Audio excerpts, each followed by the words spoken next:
Pay-to-win, P2W, games can take advantage of players' desire to succeed. By offering powerful items or boosts for real money, these games exploit vulnerable players who are willing to spend excessively to gain an advantage, potentially leading to financial harm. Unfair advantage for paying players. P2W mechanics create a divide between paying and non-paying players.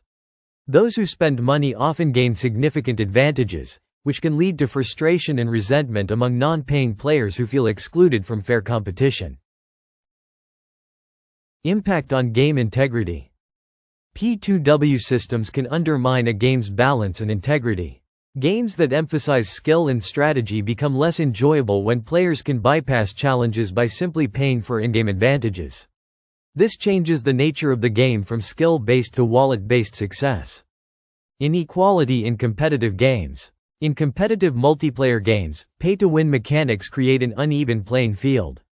High-paying players may dominate matches, leaving free-to-play participants at a disadvantage, which harms the overall gaming experience.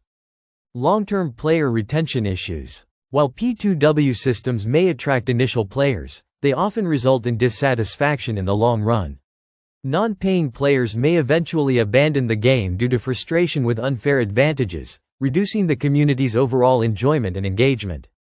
Psychological manipulation and addiction. Many P2W games use tactics like loot boxes, microtransactions, and gambling mechanics, which can lead to addiction.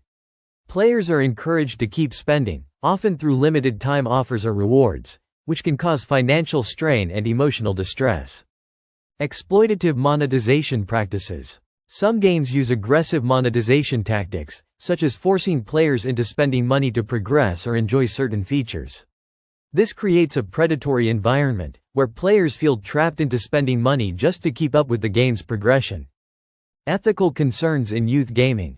Many pay-to-win games target younger audiences, who may not fully understand the financial consequences of in-game purchases.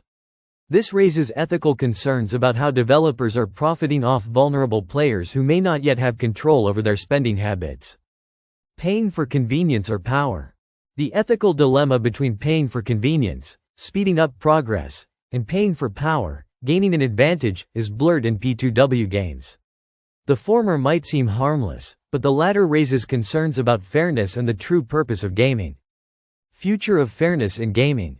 As P2W games become more common, developers are increasingly faced with the responsibility of balancing monetization with fair gameplay. Ethical game design will need to prioritize player experience over financial gain to create a more inclusive and enjoyable environment for all players.